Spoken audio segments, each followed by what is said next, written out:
Well, this starts National Cybersecurity Awareness Month, and we have a really interesting story. Our guest here, Gary Milewski, is with the company Snoopwall.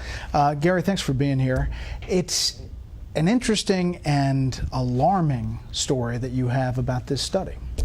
I think this is bigger than Ebola right now because 500 million people are infected and they don't know it. But it's not them, it's their smartphones. So tell me the breakdown. How does this happen? So let me give you an example. If you went to the hardware store, you'd buy a flashlight and you'd turn it on and you'd use it to find your car keys at night or to do some work. We've all installed a flashlight app on our phones. This is the app that you put on and it just goes up. It's a flashlight. Exactly. And instead of being a normal flashlight, when you hit the on button, this flashlight app is kind of like a real flashlight from the hardware store, except it was made by Mr. Gadget. And it opens up and it says, Brett, can I have your name, address, credit cards, bank account information, family photos, videos, where you're located right now, and all your friends and contacts, and can I send that out over this little satellite dish attached to the flashlight? You probably wouldn't buy that flashlight and you wouldn't hit the on switch. But that's what's happening? That's what's happening. The top 10 flashlight apps today that you can download from the Google Play Store are all malware. They're malicious, they're spying, they're snooping, and they're stealing. So where does that information go? What happens to it? So I've been tracking down where it goes, and I've found 3 countries so far: China, India, and Russia. And they use it for various purposes, I guess?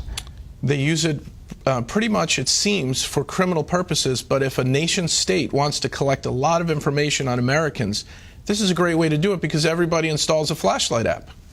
So what do you tell people? Don't install flashlight apps, period?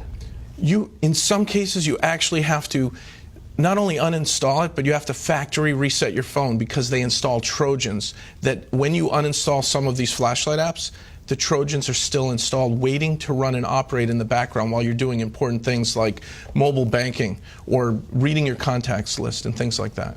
That's amazing. Is that this is a new kind of finding? It's a new finding. So at Snoopwall, I had my team do a vulnerability assessment of the top 10 flashlight apps, and we created a threat report, which we put on our website, that shows that because this is the most downloaded app, I was always wondering why things were happening in an odd way on my phone, where my GPS was being activated and my contact list. So I had my team look into it, and we discovered this. This is brand new information. Top 10 flashlight apps, 500 million downloads, all acting in a very malicious way. So if you're telling somebody now, what would you tell them to do? Drop that app and restart your phone? Drop the app, go back to where you bought your phone and ask them for help on a factory reset. Back up your contacts before you do a factory reset. Back up just core information that's important to you, maybe some family photos and your contacts list.